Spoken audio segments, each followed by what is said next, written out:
is the gang. Of course, the driver, as he said in an earlier video, that he might be one of the few guys remaining that is capable of signing, and thank you again for all of us. I'm one of the few. Yeah, that's okay. You got 20 or 30 more years like we're all hoping for. But anyway, with 9/17/017 a la 9/17/004, for Brett and Paul and Nolan and Andy and Martin and myself and Sharon, which she's not in the photo, and she could be. James is here to represent, and Jesse, you're behind the camera, but thanks to everybody. The car will be picked up tomorrow.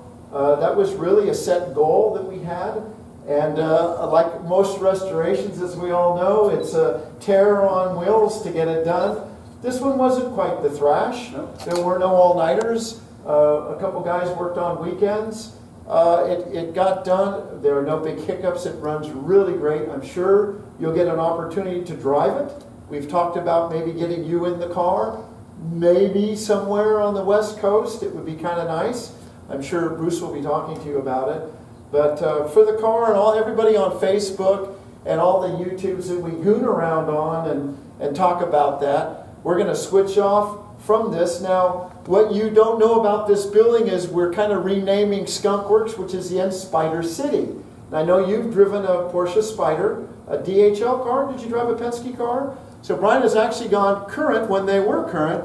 We now have 4 RS Spiders, so we're nicknaming this building now Spider City.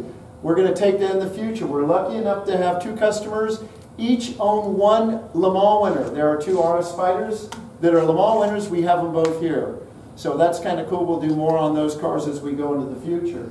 But what we're doing now, coming up next, is the East African Safari car, and there'll be another car after that, which will be big news for everybody and pretty exciting. So from here, there's no rest for the wicked.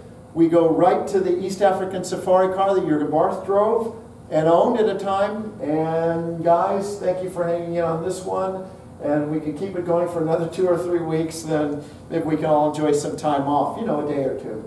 But anyway, so thank you for everybody at Gunnar Racing and all the viewers, and especially Mr. Brian Redmond for having his son James bring him here today, because he's not capable of driving anymore. He can barely even walk, actually. I was driving a T-Type tractor 2 weeks ago. Yeah, he was actually, I'm kidding, of course, he was just actually at the Le Mans Classic, and if you don't see the other videos, he just raced the old 917 PA in Lord March's track up the hill at Goodwood. We all know about Goodwood. One of the coolest places on earth in England to play race cars. So for everybody, thank you very much. Thanks, guys, and we'll go to the next one. Cheers.